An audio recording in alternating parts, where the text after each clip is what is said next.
Hello and welcome back to Rev Lexus, the Lexus channel for you. Today you join me with the 2024 Toyota Yaris Hybrid. This is a Premier Edition with 130 horsepower. So it's the facelift and it's finished in Neptune Blue with the bitone paint. That is going to cost you about £28,000 here in the UK. It's about £300 for the paint and the uplift. So about just over £28,000. Now the car uses a 1.5 3-cylinder petrol coupled with the hybrid power to give you that 130, similar to what we've seen in the Yaris Cross we recently reviewed. And in this car video I'm just going to give you a quick look of what the Yaris is going to offer as a package, as well as maybe any differences to the previous facelift model that I drove a couple of years ago. So stay tuned to this video. So here we have the new facelift Yaris. I said there's not too much of a change because it is just a facelift on the exterior. I still think it's a great looking car, and because this is a Premier Edition, it does give you loads of technology. So we've got things like the 8-speaker JBL sound system, we've got heads-up display, blind spot monitoring, so, a lot going on here. But the main thing you want to know is A, this car has got a claimed 67.2 miles per gallon. And and I've seen some sales stats recently for last month, and this was in the top 10 of European cars sold. Like in terms of cars Europe bought, this and the Yaris Cross just bet it slightly. But this is doing well considering it's a car and it's like fighting against the crossover CUV craze. Yeah, I do like the front end of this car. It blends in the radar cruise control pretty well. The sensors and all that there are hidden into that grille, and I think it's a nice, handsome looking car. Now I like the headlights as well. They've got this kind of hexagonal pattern going across them on top of the headlight. Daytime running light running around like so. There's little subtle changes, but yeah, I think it's a good looking vehicle. Move round to the side of the car. These are bitone paint, bitone wheels, which are 17-inch. As you can see, they've got that machine polish on them as well, so they have got that kind of diamond cut going on there with the black in the middle. I think they're quite handsome looking wheels. There is loads of wheel options for this Yaris, and it is 5-door only unless you get the GR Yaris, which is technically a different model. So this is a standard hybrid, so we're calling it a HEV, a hybrid electric vehicle. You're no plugging this in, you're just getting in, putting petrol in it and going. We'll go ahead and open the boot.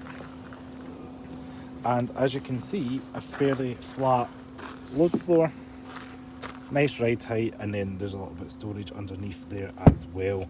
But all in all, it's pretty decent back here. And it's not lined with any fuzzy stuff here, which means it's going to be wiped down if you're going to get a dog or something like that in the back there. Plants making a mess. Quite thoughtful. But yeah, I'm quite liking the ride height of the standard Yaris here. Now, little handle here, pull this down, and that reveals the back end of this. Now, the facelift models I have noticed have started putting this HEV on the back of them. You may have seen ones that look like this, but they're actually badged as a Mazda 2. Now, I do believe for 2024 the Mazda 2 have got rid of this black bar to kind of differentiate it a little bit visually, but they're built at the same factory.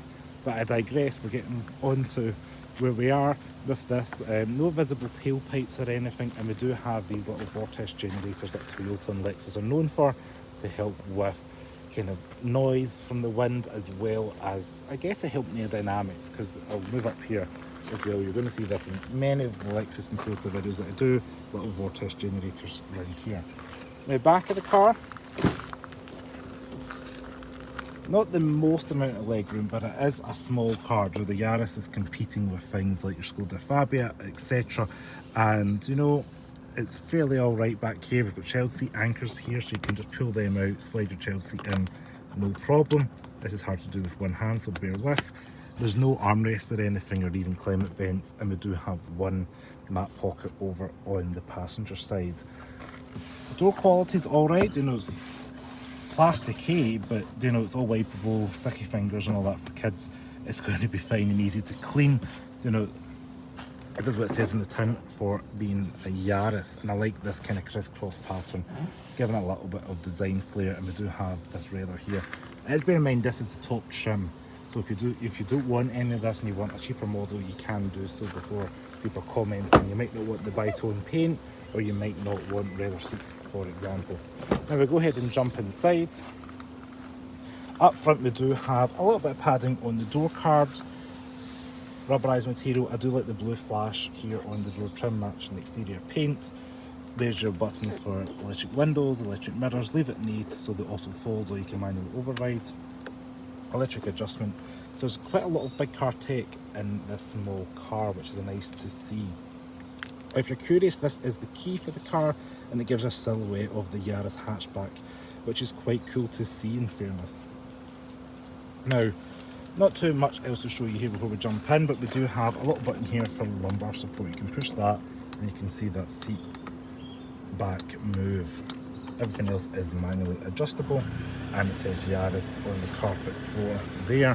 Down on the right, there's your boot release, your bonnet release, and there's your automatic headlights for full beam, and if you want to dip your lights, we can do so. Now go ahead and we'll jump inside. Now this is where the updates have kind of been a little bit more dramatic as in on the interior. So we do have a heads-up display in the Premier edition, so again, if you want the bells and whistles, get the Premier model. If you want a lesser model and you can live without leather seats and all that jazz, then you don't have to go with this model with the heads-up display. I know some people like it, some people don't. I'm always a fan of it. It just means your eyes aren't looking down. The top of the dash here has got like a soft vinyl bit of material here, and we do have the updated Toyota LCD screen here in front of the driver, which is nice and handy because I do believe this is a 12.3 inch digital screen, which we've seen in things like the Yaris Cross and the CHR. It is slightly configurable, but yeah, you're able to do things. Then you can see the modes. There's 1, 2, we're going backwards here, but there we go. As you can see a little diagram there for where the batteries are and what's power and what. Nice clear gauge cluster. I do like the fact that we're able to see the usual charge equal power mode as you move along the road. That's going to change. Your speedometer's in the middle there, and then you've actually got your speedo here on the right. Not too much more you're going to have to need to really see in this car. And then your fuel gauge down in the bottom right, and then your temperature gauge for the engine on the left. Obviously your temperature for the car. The outside, sorry, car reading is up here, and there's your wee clock. And it kind of replicates up on the dash as well, so you can see things up in the heads-up display. And there's your lane departure, etc. And if we're out on the road, that's going to change and read road signs. Over on the right hand side here, we do have your cruise control.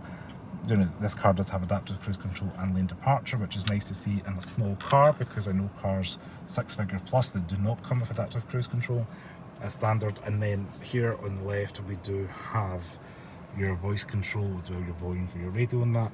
And in the middle here we do have your 10.5 inch multimedia screen, which this is the newer updated screen than the previous Yaris that I drove, and it's similar to what we've seen in the LBX and the CHR and the Yaris Cross, and it's a fast responsive system just on a smaller scale, and it's Apple Android friendly, Apple CarPlay and Android Auto friendly. So that's all we're going to cover on this. We do have 2 little vents down here, your hazards, flash of blue across the dash. Down below we do have more climate controls. We do have the option to make it to dual, or we can do like so and make it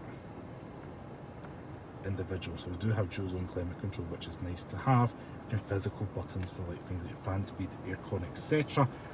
Not everybody wants to go for a screen, so if you like buttons, this is the car for you.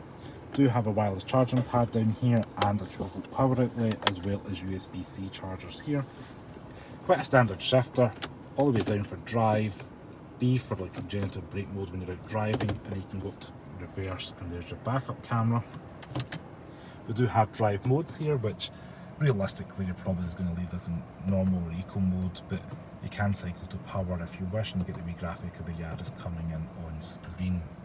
Now we do have an EV mode. If there's enough power in the battery, it will let you do so, and same as the auto hold. So that just means when you get a set of lights, it's going to hold the car there. We do have a nice centre armrest in here, and then we do have a glove box, not lined with the fuzzy stuff, but it is softly damped at least, and a little bit of storage in there as well. Now the seats themselves in this car are covered in the kind of rarer material because this is the Premier, and they are a nice feeling, you know, quality of kind of rarer for the classic car, and I do like the blue stitching livening things up a little bit. That's all really to say about the car. Seats, you know, they're comfortable enough, and I've driven the previous Yaris fairly long distance and I thought that was all right, so I think this is going to be doing not too bad as well. So this is just a quick kind of short drive of this vehicle.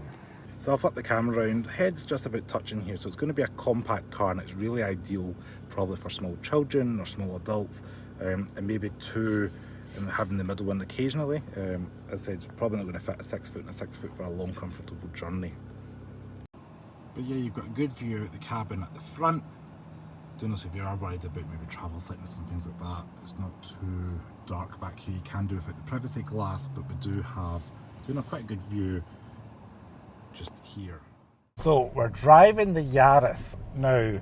We're over a little bit of an uneven road. Let's get back to real tarmac. Before we give this a go. So it's using the 1.5 3-cylinder. We're going to pass a wee IQ that takes me back to my 1 litre 3-cylinder days. All that power goes for an ACVT, so we're looking at about 129 horsepower officially, so 130 for rounding up. You know, this is riding on those 17-inch wheels, and yeah, you can hear that ACVT whine a little bit when you put under the foot on the acceleration there. But overall, it's pretty smooth if you don't push the car too much. I'm going to drive this on a lower speed route today because I think this car's primarily going to be city driving, urban driving, and occasionally on the motorway.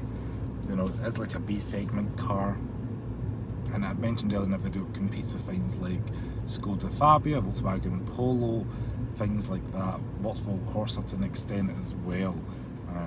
You know, each of those brands are offering, you know, small power output for petrols, so you're getting the benefit of the hybrid powertrain, you know, tootling along. I did like the way this drove previously, and it's alright so far. You know, it's quite a nice small car. The steering's quite light, so that's what's quite a good thing as well, so you can, you know, you can pull that across. And I guess when you're going to drive and park, so I'm going to overtake a bike here. You can hear that CVT get up and go a little bit there, but I do like the heads-up display, given like you see the power up ahead. That's quite a nice wee neat touch. Visibility out front's not too bad as well. The bonnet does kind of drop down, so it's going to be quite hard to see, and there's no front camera or anything in this car. But yes, visibility in terms of what you're able to see around. A-pillar's not too thick, and the C-pillar's a little bit thicker than maybe I would appreciate, but it's no thicker than maybe something like you would see in a Citroen C3, for example. But what you are buying this for, I guess, is liability, because this does come with a 10-year warranty, just like other Toyota Lexus products. So if you are looking for a car and you're going to keep it for a long time, provided you get it serviced at Toyota, up to 100,000 miles, it's got a 10-year warranty. So it's like a no-brainer if you're looking to keep a car a little bit longer than 3 years, for example. Now, this car is claiming 67 miles to a gallon, 109 miles per hour top speed, which seems potentially ambitious, but we shall see. And 0 to 60 in 9.2 seconds, which a hell of a lot of CVT roar there put up, but once you're at speed it's okay. But it's the same with some CVTs, and I think this is one of the ones that is not as smooth or as muted as maybe we've seen in other products from the Toyota Corporation. We do have 95 grams per kilometre CO2, which, depending on which European country you are in, might be useful, being sub 100. But it does come with a host of safety features, including like the reversing camera, the lane departure warning, blind spot monitoring, etc., which is nice to have in a small vehicle. Handling wise, then it's fairly direct front wheel drive. Then it definitely is an improvement over the previous generation that was like in the mid 2010s. Like, this is a much nicer car than that one. So I do appreciate just how that feels out on the road. It's just a nice get in and go, and everything's logically laid out. You know, there's no big steep learning curve. Climate controls and gear selectors where you expect it to be, window switches where you expect it to be, indicators and everything. You know, it's just a conventional car. So if you are looking for maybe a more conventional vehicle, it's definitely something to consider. Just get in and go. So yeah, I just want to say thank you so much for watching this video on this Toyota Yaris Premier Edition. As always, stay safe, and I'll see you next video. Ciao. Go ahead, load the car up. Keep this lock, which is nice, and wing mirrors fold in.